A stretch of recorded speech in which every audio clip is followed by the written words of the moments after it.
The CBS News program 60 Minutes was moving forward with plans to show an interview it conducted last week with the pornographic film actress who says she had an affair with Donald J. Trump as her lawyer, and a lawyer for the president traded public jabs through the weekend over her right to speak. The porn star, Stephanie Clifford, spoke with the 60 Minutes contributor Anderson Cooper late last week. She did so despite an arbitrator's ruling reaffirming an agreement she reached with Mr. Trump in October 2016 to remain silent about their alleged relationship, which she said started in 2006 and lasted several months in exchange for $130,000. The 60 Minutes interview raised the prospect that Mr. Trump's personal attorney and fixer, Michael D. Cohen, would seek an injunction stopping CBS from airing the segment, which does not yet have a scheduled broadcast date. But as of Sunday night, CBS had not received any legal threat. Mr. Cohen did not immediately respond to questions on Sunday. With the 60 Minutes interview and a series of tweets from Ms. Clifford's lawyer, Michael Avenatti, taunting Mr. Cohen last week, the actress and her lawyer were pursuing an aggressive strategy to pressure the president. Their goal: releasing Ms. Clifford, who goes by the stage name Stormy Daniels, from her agreement. In an interview on Sunday, Mr. Avenatti indicated that the publicity blitz was not likely to let up any time soon, ensuring that the story Mr. Cohen paid to go away some 17 months ago would continue to churn. Our aim and our messaging is very simple: we're going to shoot straight, we're going to provide evidence and facts, and we are going to consistently advocate for the American people being able to make their own decisions as to who's telling the truth and who's lying to them, Mr. Avenatti said. She wants a forum to tell her version of events and let the chips fall where they may. The campaign was not without its risks, legal and otherwise.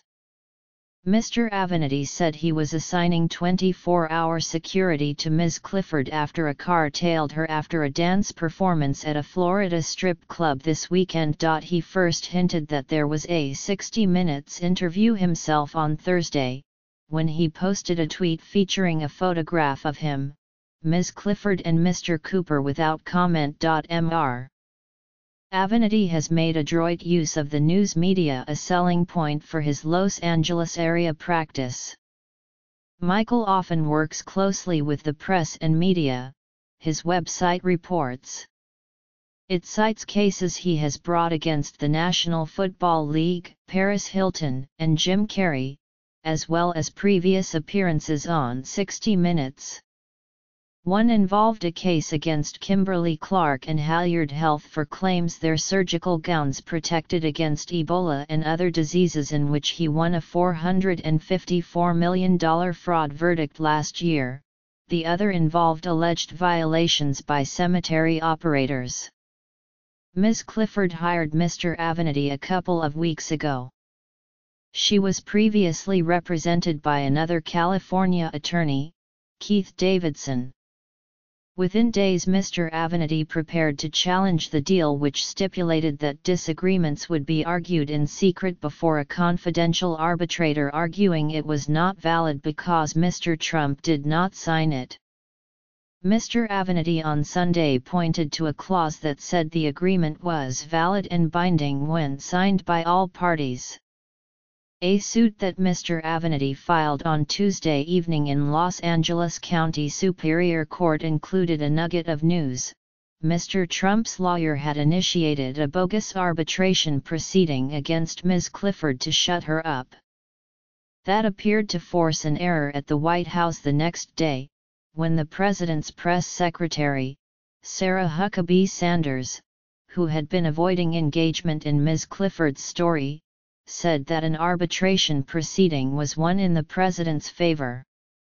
That led to news that Mr. Cohen had acquired a temporary restraining order against Ms. Clifford in late February. Mr.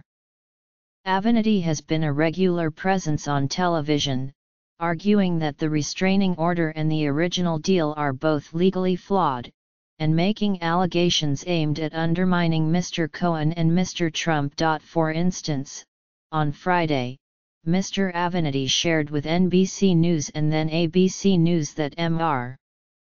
Cohen had conducted some negotiations with Ms. Clifford in 2016 on his Trump Organization email account. That, Mr. Avenatti told NBC, was at variance with Mr. Cohen's previous statement that neither the Trump Organization nor the Trump campaign were party to the agreement with Ms. Clifford. Mr. Avenatti also suggested that the email cast doubt on Mr. Cohen's assertion that he paid Ms. Clifford out of his own pocket. Whether Mr. Trump ever reimbursed Mr. Cohen, and the extent to which he struck the deal in consultation with Mr. Trump, goes to the center of complaints the watchdog group Common Cause has made to the Federal Election Commission and the Justice Department, alleging that the payment was an illegal campaign contribution. After Mr. Avenatti's comments, Mr. Cohen broke his relative silence about the case by telling ABC News that he drew on his own home equity line of credit to secure the $130,000 for Ms. Clifford.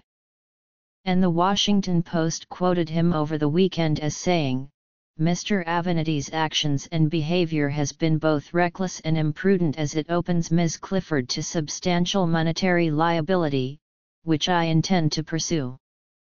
Mr. Avenatti answered with a Twitter message on Saturday taunting Mr. Cohen by asking on whose behalf he would pursue the financial penalty, given the absence of Mr. Trump's signature on the October contract. This time, Mr. Cohen did not respond. But Mr. Cohen's most important next moves may be his response to Ms. Clifford's suit, as well as any action he may take to try to block 60 Minutes, which could create a major First Amendment standoff.